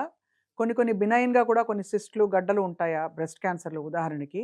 వాటిని ఎలా ట్రీట్ చేయాలి? పట్టించుకోవాలా? లేదా అది మళ్ళీ మారుతుందని చూసుకుంటూ కూర్చోవాలా? కరెక్ట్ అండి. సో ఫర్ ఎగ్జాంపుల్ మనకి ఓపీడీలోకి యంగ్ ఫీమేల్ వచ్చిందనుకోండి, అరౌండ్ 20-25 ఇయర్స్. సో వాళ్ళంతటా వాళ్ళే నోటీస్ చేసుకొని వస్తారు. డాక్టర్ గారు ఇట్లా లంప్ నోటీస్ చేశామని. So most of the times younger age గ్రూప్‌లో they are probably due to hormonal imbalances అని చెప్తాం. హ్మ్. ఓకేనండి. So fibroadenosis, fibroadenoma. సో అంటే what I mean to tell is all breast lumps are not cancers. But ఇంపార్టెంట్‌గా మనం గుర్తుపెట్టుకోవాల్సిన విషయం ఏంటంటే, ఇలా ఎవరైనా నోటిఫై చేస్తే డాక్టర్ దగ్గరికి, ఎస్పెషల్లీ ఆంకాలజిస్ట్ దగ్గరికొచ్చి అవసరమైనటువంటి అల్ట్రాసౌండ్, మామోగ్రామ్, బయాప్సీ టెస్టుల ద్వారా అది క్యాన్సర్ గడ్డా లేదా అని నిర్ధారణ చేయడం అనేది very important. Right. For example benign tumour అనుకోండి, వి గివ్ దెమ్ ఆప్షన్, అబ్జర్వేషన్‌లో పెడదామా, లేదంటే సింప్టమ్స్ ఉంటే ఆపరేషన్ చేయిద్దామా అనేది. రైట్. క్యాన్సర్ గడ్డ అనుకోండి, క్యాన్సర్ ట్రీట్మెంట్ ఇవ్వాల్సి ఉంటుంది. సార్ ఇప్పుడు ఈ క్యాన్సర్ కారకాలు ఏది ప్రూవ్ కాలేదు, వాట్ ట్రిగ్గర్స్ అని మనం అనుకుంటున్న క్వశ్చన్స్ క్రమంలో బ్రెస్ట్ ఫీడింగ్ చేసే మదర్స్కి క్యాన్సర్ ఇన్సిడెన్స్ తక్కువగా ఉంటుందని చెప్పి ఒక అంటే చాలా మంది డాక్టర్స్ చెప్పగా, so hence breast feed your children more, తల్లిపాలు రొమ్ము క్యాన్సర్ రాకుండా తల్లి పాలిస్తే కాపాడుతుందని విన్నాం. అది వాస్తవమా సార్? కరెక్ట్ అండి. డెఫినెట్‌గా ఇప్పుడు మనకి బ్రెస్ట్ క్యాన్సర్ రిస్క్ ఫ్యాక్టర్స్‌లో చూసుకున్నట్టయితే నల్లిపారిటీ అంటే పిల్లలు లేకపోవడము అనేది biggest risk factor for breast cancer ఒకటి. రెండోది బ్రెస్ట్ ఫీడింగ్ ఇవ్వడం వల్ల మనకి it confers protection against breast cancer అనేది కూడా నిజమేనండి. And those women who are married late and had conceived late also, it is also one of the risk factor. Breast feeding అనేది definitely gives or confers protection against breast cancer to some extent. ఇప్పుడు ఏ అవయవానికి సంబంధించి మనకి ఆయా క్యాన్సర్కి కారణాలు ఏంటో మనకి కొన్ని కనిపిస్తున్నాయి. స్మోకింగ్ ఫర్ ఎగ్జాంపుల్ కొన్ని రకాల క్యాన్సర్స్. బ్రెయిన్ ట్యూమర్కి కారణం ఏమిటి అంటే సింగిల్గా మనం ఆలోచించి చెప్పే పరిస్థితి ఉందా? ఉదాహరణకి మనకి సర్వైకల్ క్యాన్సర్ హెచ్పివి, అలాగే ఓరల్ క్యాన్సర్స్కి హెచ్పివి, థ్రోట్ క్యాన్సర్ కూడా మనకి హెచ్పివి అవ్వచ్చు, లేదంటే స్మోకింగ్ అవ్వచ్చు. ఇలా చూసుకుంటే బ్రెయిన్ ట్యూమర్లో ఈ what is the main fundamental reason అని చూస్తే ఏంటి సార్? న్యూరాలజికల్ వ్యవస్థ లేకపోతే స్ట్రెస్సా? కరెక్ట్ అండి. So most of the brain ట్యూమర్స్‌లో ఇది రిస్క్ ఫ్యాక్టర్ అని మనం చెప్పలేకపోతున్నాము. But predominantly it is genetic mutations and genetic alterations. So isn't it surprising sir, cancer treatment రిసర్చ్‌లో మనం ఎంత అడ్వాన్స్డ్‌గా వెళ్ళిపోయి మీరే మీ చేతుల మీద ఎంతమందిని ట్రీట్ చేశారు. కానీ కారణాలు కొన్ని క్లినికల్ ఏంటది అబ్జర్వేషన్స్ అండ్ ఇన్ఫరెన్సెస్ ఇంతవరకు రాకపోవడం అనేది చాలా ఆశ్చర్యకరం sir. What do you feel as an oncologist? Correct. So basically cancer, if you speak broadly, cancer is a genetic disease, cancer is a lifestyle related disease. ఈ రెండు ఖాయం. Yes, most of the times. For example మనము పిల్లలలో చూసుకున్నట్టయితే పిల్లలలో కూడా we see lot of cancers like acute lymphoblastic leukaemias, brain tumours. వాళ్ళకి ఇంకా లైఫ్ స్టైల్ ఏం చెప్తాం, పుట్టే కొన్నేళ్ళు అయింది కదా. So there genetic alterations. So మరి ముఖ్యంగా మనం గుర్తుపెట్టుకోవాల్సింది ఏంటంటే, జెనెటిక్ ఆల్టరేషన్స్ అనగానే చాలామంది పేషెంట్స్ మనల్ని అడిగే క్వశ్చన్ ఏంటంటే, డాక్టర్ గారు మా ఇంట్లో ఎవరికీ లేదు. సో ఇంపార్టెంట్ విషయం గుర్తుపెట్టుకోవాల్సింది ఏంటంటే, every cell has DNA. Okay, డిఎన్ఏలో మనకి ఏమైనా మార్పులు, random genetic mutations, random DNA mutations రావడం ద్వారా నార్మల్ సెల్ కాస్త ట్యూమర్ సెల్గా మారుతుంది. So once a tumour cell it forms a lump అంటే right. So random genetic mutations తద్వారా క్యాన్సర్ రావడానికి అవకాశం ఎక్కువగా ఉంటుంది. Right sir. So at the end of the day cancer is a lifestyle related disease and genetic disease.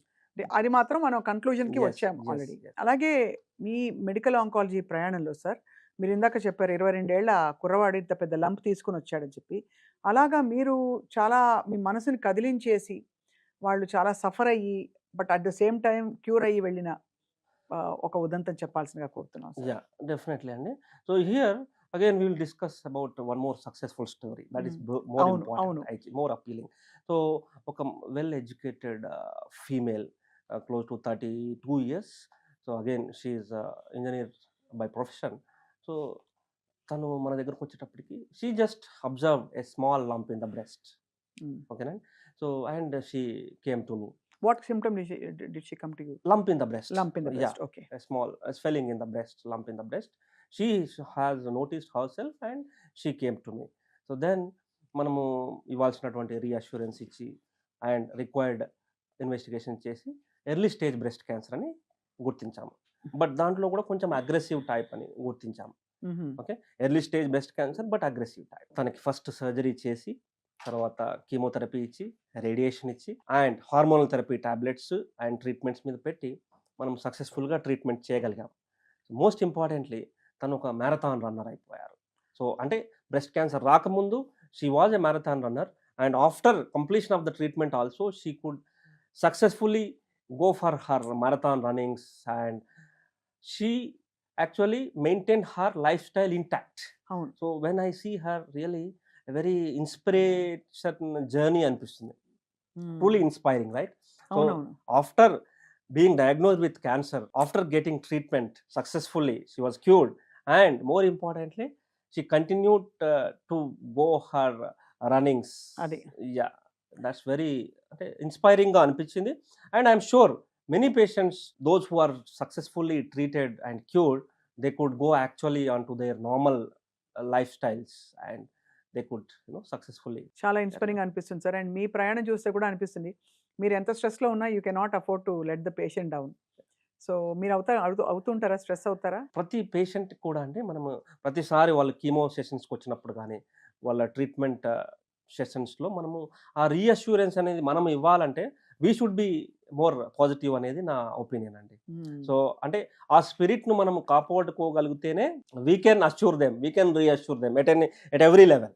Right. And మనం దాన్ని control చేసుకోలేకపోతే burnt out phase అనేది కూడా రావడానికి అవకాశం ఉంటుంది హెల్త్ కేర్ గివర్స్కి, హెల్త్ కేర్ ప్రొఫెషనల్స్కి. అవును. సో అంటే ఆ స్పిరిట్ను కాపాడుకోవడం అనేది ఇంపార్టెంట్ అని నేను ఫీల్ అవుతాను. అందులో ఇది పోరాటం. ఇది ఒక It is a సర్జరీతో battle. అయిపోయేది కాదు. ఎప్పుడు మళ్ళీ రిలాప్స్ అవుతుందో తెలియదు. సో మీ మీద చాలా నమ్మకంతో పేషెంట్స్ వస్తారు. But you have so many cases you have cured and still going on. Yes అండి, చాలా అది. మంది. సార్ చాలా మందికి మీరు ఇప్పుడు ఈ లైఫ్ స్టైల్ చేంజెస్ కూడా చెప్తారా మీరు? డయట్ అది అంటే మెడికల్ మేనేజ్మెంట్లో కీమోథెరపీ ఇస్తూ, మందులు ఇస్తూ అన్నీ చేస్తూ do you also tell them ఇది తినొద్దు, ఇది మానేయండి అవన్నీ ఉంటాయా మనకి అలోపతిలో? కరెక్ట్ అండి. So it's not about allopathy అండి. మనం we have a scientific evidence here. So అంటే there comes the importance of role of diet and exercise. ఓకేనండి. ఫర్ ఎగ్జాంపుల్ డైట్ గురించి మనం మాట్లాడుకున్నట్టయితే ఇన్ జనరల్గా మాట్లాడుకున్నాం what is a healthy diet అనే దాని మీద చాలా రీసెర్చ్ జరుగుతుందండి. అవును. ఫర్ ఎగ్జాంపుల్ మనం మాట్లాడుకున్నట్టయితే there is something called as blue zones across globe. 5 blue జోన్స్గా అవును. గుర్తించారు. We have places like Greece, Italy and US, అలా 5 ప్లేసెస్ను బ్లూ జోన్స్గా గుర్తించారు. ఓకేనండి. అండ్ ఈ ప్లేసెస్లో మనం చూసుకున్నట్టయితే there is something called as Sardinian diets అంటాం. సో దీంట్లో మెయిన్గా ఏంటి ఇంపార్టెంట్, ప్లాంట్ బేస్డ్ డైట్స్ అంటాం. Okay. Plant based diets like green leafy vegetables, broccoli, carrot, ఇలా ఒకటి ఆకుకూరలు, vegetables, green leafy vegetables, plant based diets ఒకటి. రెండవది వచ్చేసేసి మనకి మోర్ ఇంపార్టెంట్లీ వెజ్జా, నాన్ వెజ్జా అలా చూడడం కంటే కూడా నాన్ వెజిటేరియన్ డైట్లో కూడా we have some good diets like fish, egg which can meet your protein requirements. ఓకేనండి. అలాగే కుకింగ్ ఆయిల్స్ చూసుకున్నట్టయితే వాళ్ళకి ఎక్స్ట్రా వర్జిన్ ఆలివ్ ఆయిల్ అంటాం. So extra virgin olive oil వాళ్ళు వాడతారు, but wherever it is not feasible equivalent rice bran oils cold pressed వాడడం ఎక్కువ వాడుకోవడము, rice bran oils. అలాగే అల్ట్రా ప్రాసెస్ ఫుడ్స్ ఉంటాయి, వాటిని కట్ డౌన్ చేసుకోవడం. Ultra processed foods in the sense what ever is processed in higher amounts like cookies, biscuits, chips, and processed meats. Like processed meats ante for storage, for preservation, meat is subjected to fermentation, smoking, curing, ilanti ultra processed food, processed meat, red meat consumption as such ivi tagginchukovam. Right. And food rich in vegetables, rich in fruits, rich in seeds and nuts. So ivi పెంచుకోవడం ద్వారా ఇలా ఆ ఏరియాస్లో ఆ 5 blue జోన్స్లో most of them centenarians అంటాము, 90 to 100 years బతకడం. అంటే these are all very big data which tells us that ఇవన్నీ సేఫ్ అండ్ గుడ్ డైట్లో భాగంగా మనం పాటించాలి. Yes, ఇన్ఫాక్ట్ క్యాన్సర్ లేని వాడు కూడా పాటించాలి. ఎస్, క్యాన్సర్ లేని వాళ్ళు, క్యాన్సర్ వచ్చి సర్వైవర్స్ అయిన వాళ్ళు కూడా వీటిని పాటించడం ద్వారా this gives us good health. ఒకటండి. అలాగే డైట్ ఎంత ఇంపార్టెంట్, హెల్త్ కూడా అంతే ఇంపార్టెంట్. ఐ మీన్ ఎక్సర్సైజ్లో చూసుకున్నట్టయితే అట్లీస్ట్ ఒక 150 to 300 minutes of physical exercise per week. Okay. నేను రోజు అనుకుని గుండెల డామ్ అంది sir. Yes sir, per week చేయగలిగినా చాలు.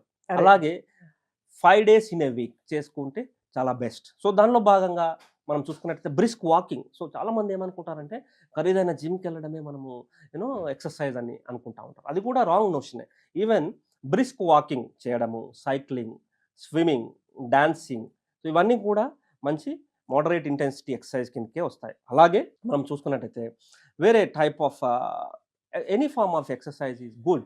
So if you are able to maintain 150 to 300 minutes of moderate intensity exercise or 75 to 150 minutes of severe intensity. అలాగే చూసుకున్నట్టయితే వీటితో పాటుగా ఇంపార్టెంట్ ఇష్యూ మనం గుర్తుపెట్టుకోవాల్సిందంటే మజిల్ స్ట్రెంథనింగ్ ఎక్సర్సైజెస్ కూడా, లైక్ పుషప్స్, స్క్వాట్స్, అవన్నీ చేయాలి. ఇవన్నీ కూడా at least 2 days in a week చేయడం అనేది చాలా ఇంపార్టెంట్. సో అర్థమవుతుంది ఏంటంటే సార్, బాడీలో ఒక సైలెంట్ బ్రేక్ డౌన్ జరిగినప్పుడు క్యాన్సర్ మ్యూటేషన్స్ వస్తాయి.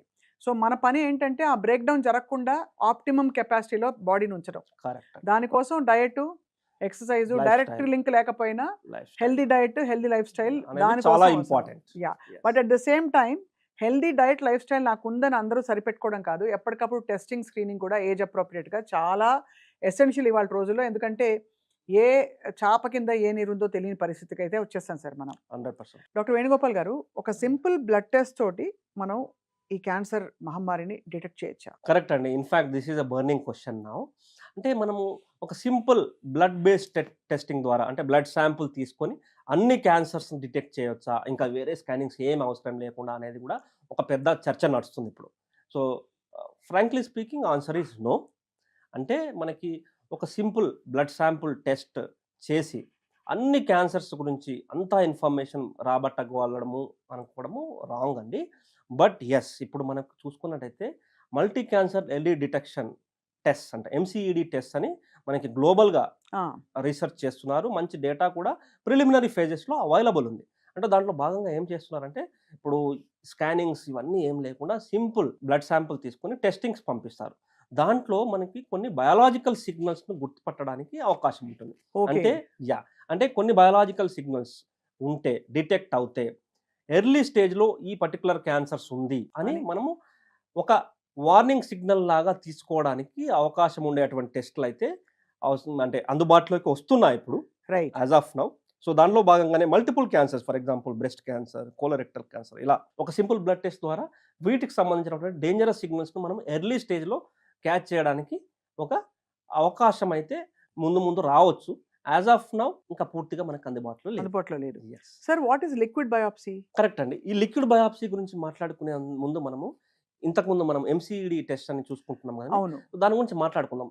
ఈ టెస్ట్ పాజిటివ్ వచ్చినంత మాత్రాన క్యాన్సర్ ఉంది అని ఖచ్చితంగా చెప్పలేము. ఒకటి, ఈ టెస్ట్ నెగటివ్ వచ్చినంత మాత్రాన క్యాన్సర్ లేదు అని కూడా 100% ప్రిసిషన్తో కూడా. మరి ఏంటి ఆ టెస్ట్? కరెక్ట్.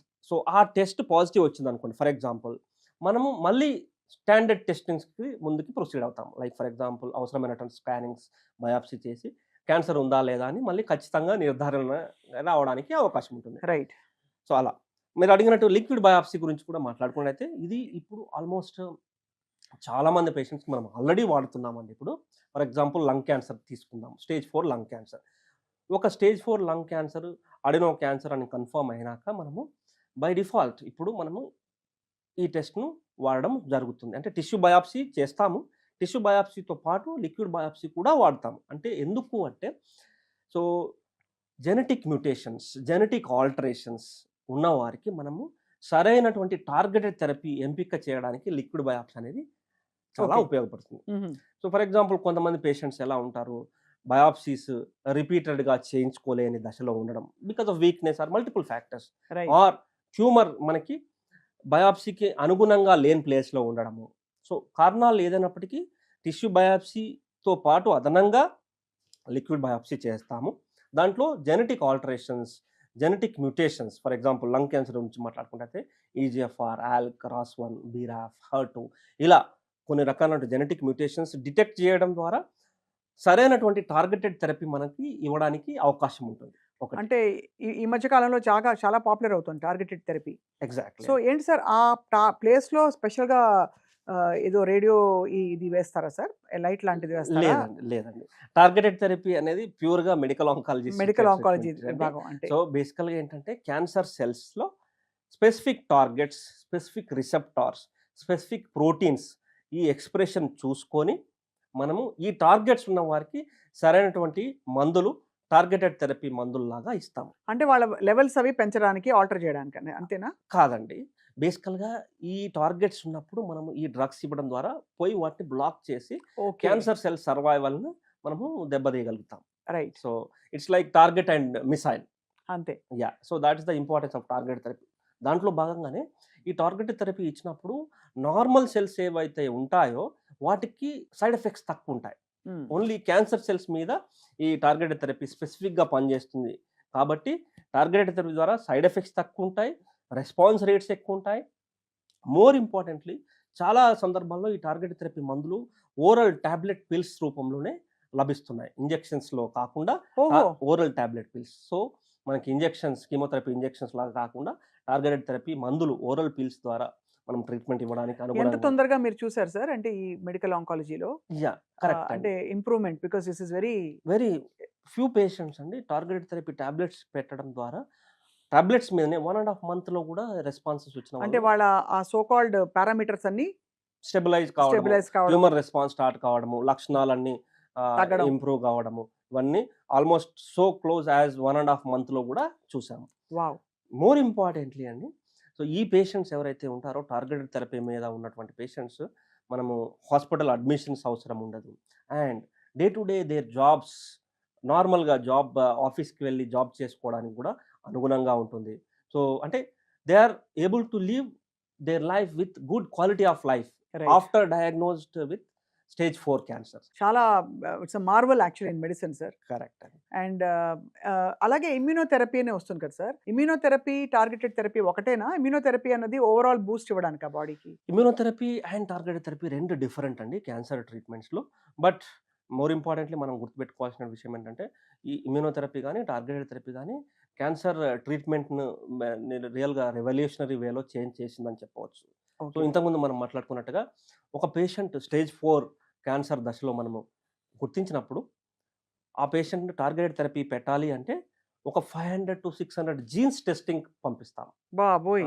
యా, సో అంటే ట్యూమర్ నుంచి తీసినటువంటి టిష్యూ కావచ్చు, లేకపోతే లిక్విడ్ బయాప్సీ కావచ్చు, బ్లడ్ కావచ్చు, ఈ దేంట్లో ఏదైనప్పటికీ మనం ఒక 500 to 600 జీన్స్ టెస్ట్ చేసి ఈ పేషెంట్కి ఏ టార్గెటెడ్ థెరపీ మందు ఇవ్వచ్చు అని మనం డిసైడ్ చేయడం జరుగుతుంది. And we are doing it on a day to day routine basis now in our clinical practice. అంతేనా సార్? ఎస్. ఇప్పుడు మీకు మెడికవర్‌లో కూడా all this is available? All this ఇప్పుడు మనం మాట్లాడుకునేటువంటి అన్ని అధునాతనమైన చికిత్సలన్నీ కూడా మన హాస్పిటల్, మెడికవర్ హాస్పిటల్, హైటెక్ సిటీలో అందుబాటులో ఉన్నాయండి. సో అండ్ మీరు ఇంతకుముందు అడిగినట్టుగా ఇమ్యూనోథెరపీ గురించి మనం మాట్లాడుకున్నట్టయితే ఇమ్యూనోథెరపీ అనేది మళ్ళీ కొన్ని క్యాన్సర్స్లో ట్రీట్మెంట్ను ఇన్ ఏ రెవల్యూషనరీ వేలో చేంజ్ చేసిందని చెప్పవచ్చు. సో ఇమ్యూనోథెరపీ అంటే ఏంటంటే బేసికల్గా మనం మాట్లాడుకున్నట్టయితే సో మనకి ఇమ్యూనిటీ సిస్టమ్ ఉంటుంది కదండి. ఇమ్యూనిటీ సిస్టంలో మోస్ట్ ఇంపార్టెంట్లీ రోగ నిరోధక కణాలు, టీ సెల్స్ అంటాం. అవును. So cytotoxic T cells to be specific. So ఇవి ఏం చేస్తాయంటే వైరసెస్, బ్యాక్టీరియాను ఎలా అయితే చంపుతాయో క్యాన్సర్ కణాలను కూడా అలాగే గుర్తించి చంపుతాయి.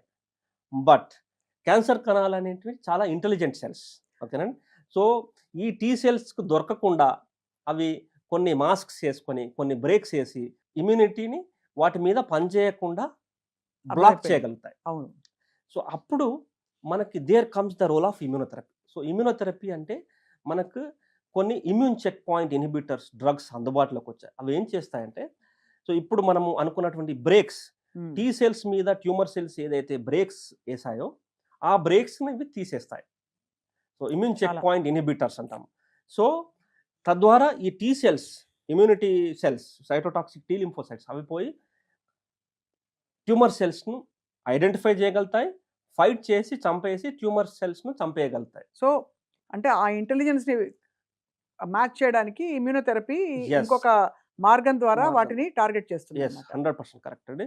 సో దీనిలో భాగంగానే మనం ఇప్పుడు మాట్లాడుకున్నట్టయితే చాలా క్యాన్సర్స్లో, ఫర్ ఎగ్జాంపుల్ ఏ క్యాన్సర్స్లో మనం విరివిగా ఇమ్యూనోథెరపీ వాడతామంటే lung cancer. So Right. Lung క్యాన్సర్లో non small cell lung cancer అంటాము. స్మాల్ సెల్ లంగ్ క్యాన్సర్లో కూడా ఇమ్యూనోథెరపీ వైడ్లీ యూస్డ్. అలాగే బ్రెస్ట్ క్యాన్సర్లో చూసుకున్నట్టయితే అన్ని బ్రెస్ట్ క్యాన్సర్స్లో కాదు, స్టేజ్ 4 ట్రిపుల్ నెగిటివ్ బ్రెస్ట్ క్యాన్సర్స్లో కూడా ఇమ్యూనోథెరపీ వాడతాం. అలాగే కొన్ని kidney cancers, melanoma, bladder cancers, lymphomas, Hodgkin's lymphoma, hmm. So ఇలాంటి అన్ని క్యాన్సర్స్లో గల మనము ఇమ్యూనోథెరపీని విరివిగా వాడడం జరుగుతుంది. మోర్ ఇంపార్టెంట్లీ ఇమ్యూనోథెరపీ ద్వారా బెనిఫిట్ ఏంటంటే కన్వెన్షనల్ కీమోథెరపీ ద్వారా వచ్చేటువంటి సైడ్ ఎఫెక్ట్స్ చాలా తక్కువగా ఉంటాయి ఇమ్యూనోథెరపీ. మనం ఇంతకుముందు మాట్లాడుకున్నట్టుగా పెయిన్ కాదండి, vomitings, loose motions, fever, infections, ఇవన్నీ నాజియా, ఆ, ఇవన్నీ కీమోథెరపీ ద్వారా చాలా ఎక్కువగా చూసేవారం కదా. అవన్నీ కూడా ఇమ్యూనోథెరపీలో చాలా మినిమల్గా ఉంటాయి. రైట్. ఎలా అంటే most of the times patients తమ డే టు డే యాక్టివిటీస్ చేసుకోగలుగుతారు, ఆఫీస్కి వెళ్ళగలుగుతారు. ఎందుకంటే because of these minimal side effects which are caused by previously by chemotherapy. Is this either or sometimes combination? Yes అండి. గుడ్ క్వెషన్ అండి. అవసరాన్ని బట్టి immunotherapy in combination with chemotherapy కూడా వాడడం జరుగుతుంది. మేబీ డైరెక్ట్‌గా అటాక్ చేయాలన్నప్పుడు మీరు కీమోథెరపీ వాడి కరెక్ట్. ఆ తర్వాత సిస్టమ్‌ని బిల్డ్ చేయడానికి అబ్సల్యూట్లీ రైట్ ఇమ్యూనోథెరపీ అండి. కూడా వాడవలసి వస్తుంది. కరెక్ట్. మనకి కొన్ని సందర్భాల్లో మనకి ఫాస్ట్ రెస్పాన్సెస్ రావాలి అనుకున్నప్పుడు ఇమ్యూనోథెరపీ ప్లస్ కీమోథెరపీ కలిపి ఇవ్వాల్సి ఉంటుంది. రైట్. అలాగే ఇమ్యూనోథెరపీ కూడా మ్యాజిక్ డ్రగ్ అందరికీ పనిచేస్తుందని కాదండి. ఇమ్యూనోథెరపీ కూడా కొన్ని సబ్సెట్ ఆఫ్ పేషెంట్స్‌లో బాగా వర్క్ చేస్తుంది. ఫర్ ఎగ్జాంపుల్ మనం మాట్లాడుకున్నట్లయితే ఎంఎస్ఐ హై ట్యూమర్స్ అంటాము. Or deficient MMR tumours. So ఈ క్యాన్సర్స్‌లో ఇమ్యూనోథెరపీ అద్భుతంగా పనిచేస్తుంది. For example colorectal cancers MSI high deficient MMR ఉంటే ఇమ్యూనోథెరపీ అద్భుతంగా పనిచేస్తుంది. అలాగే పీడీఎల్1 హై, ఇప్పుడు ఫర్ ఎగ్జాంపుల్ లంగ్ క్యాన్సర్ తీసుకున్నాం అనుకోండి, PDL one levels high like more than 50%. అంటే పీడీఎల్1 అనేది ఒక ప్రోటీన్. ఈ right. Protein expression more than 50%, more than 80% అలా ఉన్న వారికి ఈ ఇమ్యూనోథెరపీ అనేది it really works good. Wonders. And high TMB అంటాం. So high tumour mutational burden. So ఇలా ఈ కొన్ని బయోమార్కర్స్ పాజిటివ్‌గా ఉన్న వాళ్ళకి ఇమ్యూనోథెరపీ అనేది అద్భుతంగా పనిచేస్తుంది. రైట్. అంటే ఫండమెంటల్‌గా వాళ్ళ కాన్స్టిట్యూషన్ అండ్ వాళ్ళ హెల్త్ కరెక్ట్. ఓవరాల్ ఇది well being is intact. But ఇది చేసి దీనివల్ల సక్సెస్‌ఫుల్‌గా సక్సెస్‌ఫుల్‌గా యా. మనం and you are right. So stage 4 ట్యూమర్స్‌లో మనము మంచి అంటే ఆయుష్‌ను ఓవరాల్ సర్వైవల్‌ని పెంచగలుగుతున్నాము with good quality of life. And more importantly అండి, కొంతమంది subset of patients 15-20% of patients they achieve good responses and durable responses. అంటే మనకి ఏదైతే రెస్పాన్సెస్ వచ్చాయో అవి చాలా కాలం దీర్ఘకాలం అలాగే రెస్పాన్సెస్ అలాగే ఉండిపోతాయి.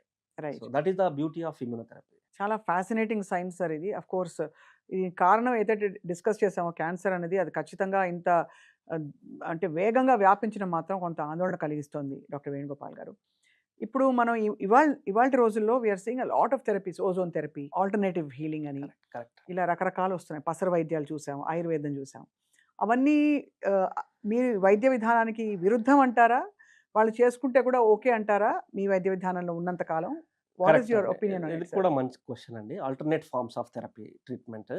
అంటే ఒకటండి మనం గుర్తుపెట్టుకోవాల్సిన విషయం ఏంటంటే ఇంతసేపు మనం ఏదైతే మాట్లాడుకున్నామో let it be chemotherapy, targeted therapy, immunotherapy ఇవన్నీ కూడా మనకి we have good evidence. Global evidence, randomised trials, so meta analysis ఇదంతా ఒక scientific rational and scientific approach ద్వారా వచ్చినటువంటి ఎవిడెన్స్ ద్వారా మనం ఈ treatments వాడుతున్నామండి. But alternate forms of therapy, alternate forms of treatment, alternate ట్రీట్మెంట్స్‌లో మనకి రైట్. ఈ ఎవిడెన్స్ అనేది ఇంత రేంజ్‌లో లేదండి. But sometimes if the patient preference goes like that కొన్ని సందర్భాల్లో మనము వాటిని ఓకే అని చెప్తాం. కానీ ఓవరాల్‌గా మనము వాటిని మనం ప్రిస్క్రైబ్ చేయమండి. బికాస్ ప్రిస్క్రైబ్ ఆఫ్ ద చేయాలి. Lack of available evidence and lack of available data with this form of treatment. And చాలా సార్లు మనకి కొంతమంది పేషెంట్స్ ఉంటారు. మనం మంచి ట్రీట్మెంట్ ఇస్తాము. కీమోథెరపీ, టార్గెటెడ్ థెరపీ ఇస్తాము. 2-3 సైకిల్స్ తర్వాత వాళ్ళు వెళ్ళేసేసి ఆయుర్వేదిక్ మెడిసిన్ తీసుకొని 1-2 మంత్స్ బాగా ఉంటారు. ఎందుకంటే ఈ సైడ్ ఎఫెక్ట్స్ ఉండవు కదా! కీమోథెరపీ ద్వారా వచ్చే సైడ్ ఎఫెక్ట్స్ ఉండవు. కాబట్టి దే ఫీల్ బెటర్. బట్ ఆ హెర్బల్ మెడిసిన్స్, మెడిసిన్స్ ద్వారా వాళ్ళ లివర్ ఖరాబ్ అయిపోవడము, కిడ్నీ ఖరాబ్ అయిపోవడము, క్రియాట్ పెరగడము, ఎల్ఎఫ్‌టి డీరేంజ్‌మెంట్స్ దాని ద్వారా అల్టిమేట్‌గా మళ్ళీ మా దగ్గరికే వస్తారు. ఓకే. బట్ బాధాకరమైన విషయం ఏంటంటే అప్పుడు because of these problems like liver toxicity, kidney toxicity, nephrotoxicity ద్వారా మనము ఈ స్టాండర్డ్ మెడిసిన్స్ కూడా ఇవ్వలేని పరిస్థితిలో వాళ్ళు మన దగ్గరికి వస్తారు. సో చాలా ఆచితూచి జాగ్రత్తగా మసులుకోవాలని మసులుకోవాలి. నిర్ణయం తీసుకోవాలి అని మీ సూచన. Yes sir, definitely. Sir cancer vaccine HPV ఇప్పుడు అందరికీ 12 ఏళ్ళు 10 ఏళ్ల నుంచి ఇచ్చేయచ్చని చెప్పి కేంద్ర ప్రభుత్వం కూడా చెప్పింది మన భారతదేశంలో. అలా కాకుండా రష్యాలో ఆ మధ్య క్యాన్సర్ వ్యాక్సిన్ ఏదో వచ్చేసింది. ఇంకా prevention of any cancer is possible అని చెప్పారు. So what is your take on that sir? Correct అండి. ఇదే వెరీ గుడ్ క్వెషన్ అండి. సో ఫండమెంటల్‌గా క్యాన్సర్ వ్యాక్సిన్స్ గురించి మనం మాట్లాడుకున్నప్పుడు 2 టైప్స్ ఆఫ్ వ్యాక్సిన్స్ ఉంటాయండి. ఒకటి preventive vaccine, 2 therapeutic vaccines. So let us not confuse. Okay. Okay. So preventive vaccines yes. మనం చూసుకున్నట్టయితే ఇఫ్ యూ ఆస్క్ మీ ఏదైనా క్యాన్సర్స్ మనం ప్రివెంట్ చేయొచ్చా అంటే దాంట్లో ముందు వరుసలో ఉండేటువంటి ఒకటి cervix cancer and liver cancer, hepatocellular cancer. ఓకేనండి. సో అది ఎలా పాసిబుల్ అంటే మనము హెచ్పివి వ్యాక్సిన్ ఇవ్వడం ద్వారా సర్విక్స్ క్యాన్సర్ని ప్రివెంట్ చేయవచ్చు. అండ్ హెపటైటిస్ బి వ్యాక్సిన్ చేయడం ద్వారా లివర్ క్యాన్సర్, హెపటోసెల్యులర్ క్యాన్సర్ని కూడా ప్రివెంట్ చేయవచ్చు. సో మనము హెచ్పివి వ్యాక్సిన్ గురించి మాట్లాడుకున్నట్టయితే 9 to 14 years preferably, but above that also adults also can receive now. Yes but 9 to 14 years అయితే 2 doses సరిపోతాయి. Above that age group 3 doses సరిపోతాయండి. ఇంతకుముందు అంటే మనకు ఇప్పుడు విరివిగా మనకి ఇండియన్ మ్యానుఫ్యాక్చర్డ్ వ్యాక్సిన్స్ కూడా తక్కువ రేట్లో కూడా అవైలబుల్ అవుతున్నాయి. సో నానో వ్యాలెంట్ అంటే it gives protection against 9 strains.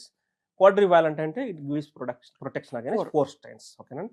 So ఏదేమైనా 2 or 3 doses ఏజ్ గ్రూప్ని బట్టి తీసుకోవడం ద్వారా మనకి ఎఫికసీ వైజ్ చూసుకున్నట్టయితే 70 to 80% risk reduction against cervix cancer. In the similar way hepatitis B vaccine తీసుకోవడం ద్వారా almost 50 to 60% risk reduction against liver cancer మనం చూస్తున్నాం. This is about preventive. ఓకేనండి. బట్ ఇప్పుడు మనం ఏదైతే మాట్లాడుకుంటున్నామో Russia cancer vaccine, so it is not a preventive vaccine అండి. It is a therapeutic vaccine. అంటే ఆల్రెడీ క్యాన్సర్ డయాగ్నోజ్ అయిన వాళ్ళలో ఇచ్చినటువంటి వ్యాక్సిన్ ఒకటి. ఏం చేస్తుంది అది? కరెక్ట్. ఏం చేస్తుంది అని మనం మాట్లాడుకుందే ముందు మనకి available evidence is at very primitive level అండి. ఓకే. సో లెవెల్ 1 అంటే randomised phase 1 trial, clinical trial దశలో ఉన్నటువంటి డేటా. సో బేసికల్గా అది ఏం చేస్తుందంటే దీంట్లో ఆ ట్రయల్స్లో వాళ్ళు ఉపయోగించినటువంటి క్యాన్సర్ పేషెంట్స్ ఎవరు అంటే colorectal cancer patients, melanoma patients, brain tumour patients, ఇలా ఒక 4-5 క్యాన్సర్ పేషెంట్స్ను వాళ్ళు ఉపయోగించడం జరిగింది. సో దాంట్లో భాగంగా వాళ్ళు ఏం చేస్తారంటే వాళ్ళు ఇచ్చినటువంటి వ్యాక్సిన్ ద్వారా ఈ డిసీజ్ ప్రోగ్రెషన్ని కంట్రోల్ చేయడానికి ఇచ్చేటువంటి వ్యాక్సిన్సే. Basically it is not a preventive vaccine. Yes. The data which is available to us is very limited. It is under trials at very preliminary levels, phase 1 clinical trials లోనే ఉందని చెప్పవచ్చు. So మనకి చాలామంది patients అడిగే విషయం ఏంటంటే doctor గారు ఈ రష్యా వ్యాక్సిన్ వేసుకోవడం ద్వారా అన్ని క్యాన్సర్స్ అసలు రాకుండా పోతాయి, వేరే క్యాన్సర్ స్టాండర్డ్ క్యాన్సర్ ట్రీట్మెంట్ అవసరం లేదు. సో ఇవన్నీ కూడా మిస్ఇంటర్ప్రిటేషన్స్ అని చెప్పవచ్చు అండి. ఎందుకంటే డేటా ఈజ్ వెరీ ప్రిలిమినరీ లెవెల్లో ఉంది and it is not a preventive vaccine. Already cancers వచ్చిన పేషెంట్స్లో వాడేటువంటి థెరాప్టిక్ వ్యాక్సిన్ అది. And for us to use it at clinic level it takes lot of time. అయితే మరి రష్యా వ్యాక్సిన్ తప్పకుండా I think దాని పంధాలో రీసెర్చ్ జరిగి అందరికీ అందుబాటులో ఉండే విధంగా తప్పకుండా మెడికల్ టెక్నాలజీ ఇవాల్వ్ అవుతుంది sir. So finally sir, cancer చికిత్సలో కొత్త విధానాలు ఎలా ఉండబోతున్నాయి, రీసెర్చ్ ఎటువైపుగా జరుగుతుందని మీరు ఒక మెడికల్ ఆంకాలజిస్ట్గా ఫాలో అవుతున్నారు సార్ వరల్డ్ వైడ్? కరెక్ట్ అండి. సో బేసికల్గా ఇప్పుడు క్యాన్సర్ పేషెంట్స్ గురించి మనం చూసుకున్నట్లయితే అండి చాలా క్యాన్సర్స్లో చాలా సక్సెస్ఫుల్ ట్రీట్మెంట్స్ వచ్చాయి in the form of chemotherapy, targeted therapy, immunotherapy and vaccines also right. Future down the timeline. అయితే ఒకటండి, క్యాన్సర్ ట్రీట్మెంట్ అనేది ఒక మల్టీ డిసిప్లినరీ ట్యూమర్ బోర్డులో తీసుకునేటువంటి ఒక డెసిషన్ అని చెప్పవచ్చు. అంటే మనం ఒక క్యాన్సర్ పేషెంట్ చూసినప్పుడు any cancer patient, newly diagnosed cancer patient మనము చూసుకున్నట్టయితే అందరు నిపుణుల సమక్షంలో తీసుకోవాల్సినటువంటి ఒక డెసిషన్. అంటే let it B radiation oncologist, surgical oncologist, medical oncologist. ఎందుకంటే క్యాన్సర్లో మనకి ఈ 3 రకాల treatments important: surgery, radiation and medicines ద్వారా ఇచ్చేటువంటి సిస్టమిక్ ట్రీట్మెంట్. అవును. సో ఆర్డర్ ఆఫ్ ట్రీట్మెంట్ అంటే ఫస్ట్ మనము నియోడ్జువెంట్ కీమోథెరపీ ఇచ్చి సర్జరీకి తీసుకెళ్ళాలా, రేడియేషన్ ఎప్పుడు ఇవ్వాలి. సో ఒక ఫ్లో, ఒక ఆల్గారిథం మనము ఒక పేషెంట్కి డిజైన్ చేసే ముందు ఎనీ పేషెంట్ని multidisciplinary tumor board, MDT బోర్డులో పెట్టి డిస్కస్ చేసి తద్వారా what is best for this particular patient అనేది డిసైడ్ చేయడం అనేది వెరీ ఇంపార్టెంట్. అంటే so it is a collaborative decision making. అవును. ఒకటి. రెండోది, as a medical oncologist now we are in good times. అంటే బేసికల్గా we have good novel treatments. ఇప్పుడు మనం మాట్లాడుకున్నట్టయితే కొన్ని లింఫోమాస్ చూసుకున్నట్టయితే ఎర్లీ రిలాప్స్డ్ లింఫోమాస్లో చూసుకున్నట్టయితే we have something called as CAR T-cell therapy.